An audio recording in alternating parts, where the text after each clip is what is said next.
విమర్శలు ప్రతి విమర్శలు రావటం చాలా బాధాకరంగా ఉంది. పొట్టి శ్రీరాములు గారంటే మనందరికీ గౌరవమే. వారు ముఖ్యమంత్రి గారు మంచి సముచితమైనటువంటి ఒక నిర్ణయాన్ని కూడా ఇప్పుడు చెప్పారు. ఈ రైల్వే సికింద్రాబాద్కి సంబంధించినటువంటి ఏదో ఒక కారిడార్కి వారి పేరు పెడతామని, అలాగే రోసయ్య గారి పేరుతో ప్రతి సంవత్సరం కొన్ని అధికారయుతంగా కార్యక్రమాలు చేస్తామని కూడా చెప్పడం జరిగింది. అంటే ఇక్కడ కులం అనేది పాయింట్ కాదు అధ్యక్ష.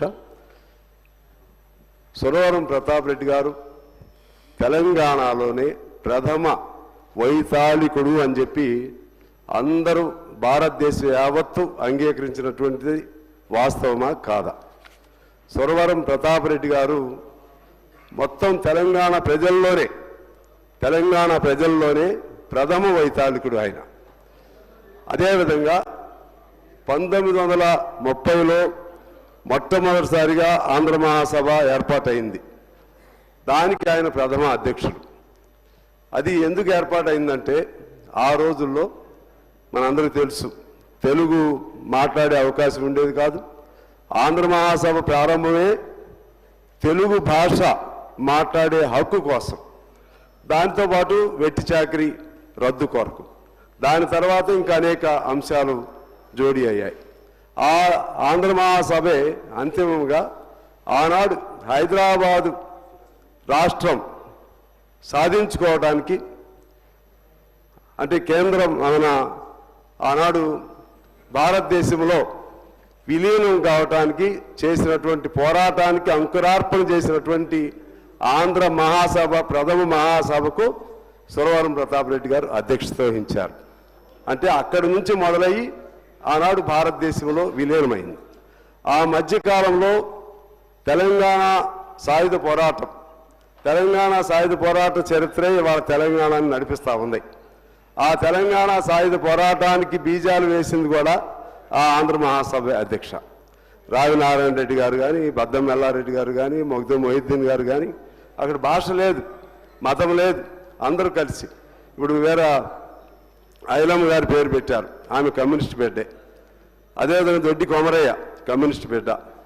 అసలు ఈ తెలంగాణ విముక్తిలో, ఆనాడు విముక్తిలో ఎక్కువ అందరూ కూడా అంగీకరిస్తారు. ఇక్కడ కూర్చున్న వాళ్ళు ఎక్కువ త్యాగాలు చేసిన వాళ్ళు, దాదాపు 5,000 మంది ప్రాణాలు కోల్పోయింది ఎవరయ్యా అంటే, దాదాపు 5,000 మందిలో 99% కమ్యూనిస్టులే ఉన్నారు అధ్యక్ష. అంత గొప్ప చరిత్ర కలిగినటువంటి సురవరం ప్రతాప్ రెడ్డి గారు. ఇక్కడ రెండిటికి అనుసంధానం ఉంది. భాష తెలుగు యూనివర్సిటీ ఇది. ఆనాడు ఉద్యమం జరిగింది తెలుగు పేరుతోనే, మొదటి ఉద్యమం ప్రారంభించింది ఆయన.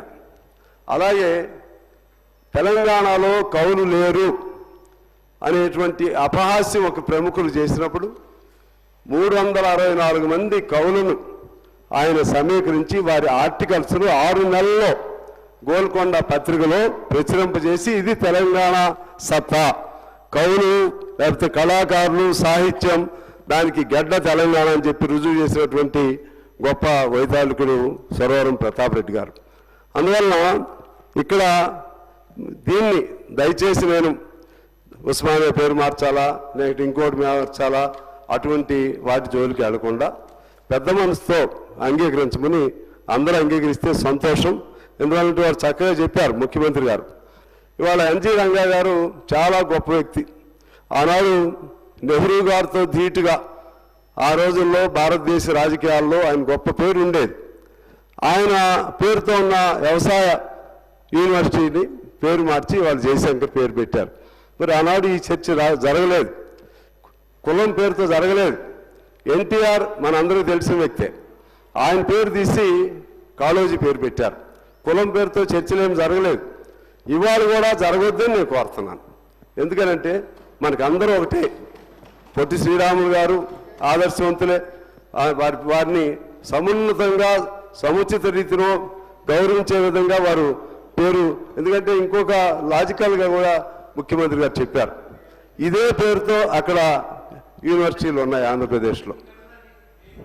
ఇదే తెలుగు యూనివర్సిటీ విడిపోయిందంటే అక్కడ పొట్టి శ్రీరాములు పేరు అక్కడ ఉన్నట్లే. పొట్టి శ్రీరాములు పేరుతో ఉన్నటువంటి తెలుగు యూనివర్సిటీని అక్కడ ఆ యూనివర్సిటీ అలాగే కొనసాగుతుంది. ఎన్టీఆర్ పేరుతో ఉన్నటువంటి హెల్త్ యూనివర్సిటీ ఆంధ్రప్రదేశ్లో అలాగే కొనసాగుతుంది. ఎన్టీ రంగా గారి పేరుతో ఉన్నటువంటి వ్యవసాయ యూనివర్సిటీ అక్కడ అలాగే ఆ పేరుతో కొనసాగుతుంది. దానికి సంబంధించిన అవశేషమే మనం ఇక్కడ ఏర్పాటు చేసుకున్నాం.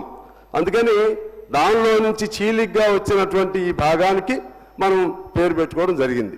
బిల్డింగులు అటువంటివి అంటే కొత్తగా అక్కడ బిల్డింగ్ లేదు, ఇక్కడ ఉందంటే వాళ్ళు కట్టుకుంటారు. వాళ్ళు కూడా ఇప్పుడు నిన్న చంద్రబాబు గారు కూడా చెప్పారు, వారు పొట్టి శ్రీరాములు గారి పేరుతో ఘనంగా చేస్తామని. ఎందువల్లంటే ఇది ఒకరిపైన ఒకరి ద్వేషం అనేది కాదు అధ్యక్ష, ఇది ఆ ఉద్యమం అలా వచ్చింది. ఉద్యమం వచ్చినప్పుడు మనకు సంబంధించినటువంటి వాళ్ళందరినీ గౌరవించుకోవాలి. మాకు సంబంధించిన ఒక అంశం మీకు చెప్తాను అధ్యక్ష. విశాలాంధ్ర పేరు మీరు విని ఉంటారు అధ్యక్ష. విశాలాంధ్ర ఆనాడు విశాలాంధ్రం తెలంగాణ అంటే హైదరాబాద్ సంస్థానం ఆంధ్రప్రదేశ్ రెండు కలిసి విశాలాంధ్రగా ఉండాలని పెద్ద ఎత్తున ఆనాడు ఉద్యమాలు చేశాం. మా పెద్దలందరూ చేశారు. ఆ ఉద్యమాల నేపథ్యంలోనే విశాలాంధ్ర పెద్ద మనుషుల ఒప్పందం ఇవన్నీ కూడా జరిగినాయి. విశాలాంధ్ర ఏర్పాటు అవడం జరిగింది. అంత గొప్ప చరిత్ర కలిగిన విశాలాంధ్ర పేరుతో మాకు పత్రిక ఉండేది అధ్యక్ష. ఇప్పుడు విడిపోయిన తర్వాత అంత మాకు సెంటిమెంట్. నేను కూడా విశాలాంధ్ర నుంచే జర్నలిస్ట్గా నేను వచ్చాను. మా శ్రీనివాసరెడ్డి గారు కూడా విశాలాంధ్ర నుంచే జర్నలిస్ట్కి వచ్చాడు. మా రాఘవాచార్య గారు విశాలాంధ్ర నుంచే. రాఘవాచార్య గారు గొప్ప పత్రికా సంపాదకులు, భారతదేశం గర్వించదగ్గ సంపాదకుల్లో గొప్ప వ్యక్తి.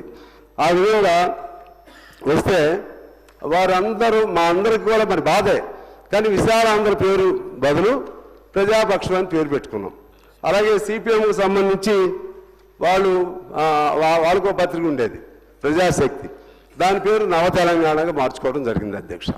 అందువలన ఇక్కడ మాకు ఇష్టం ఉన్నవి కూడా ఇక్కడున్న భౌతిక పరిస్థితుల వలన భౌగోళిక పరిస్థితుల వలన తప్పనిసరిగా మార్చుకోవడం జరుగుతుంది తప్పితే ఒకరిపైన ఒకరి ద్వేషం అనేది లేదు. వారు చక్కగా చాలా చక్కగా వివరించి చెప్పారు, చాలా చక్కగా.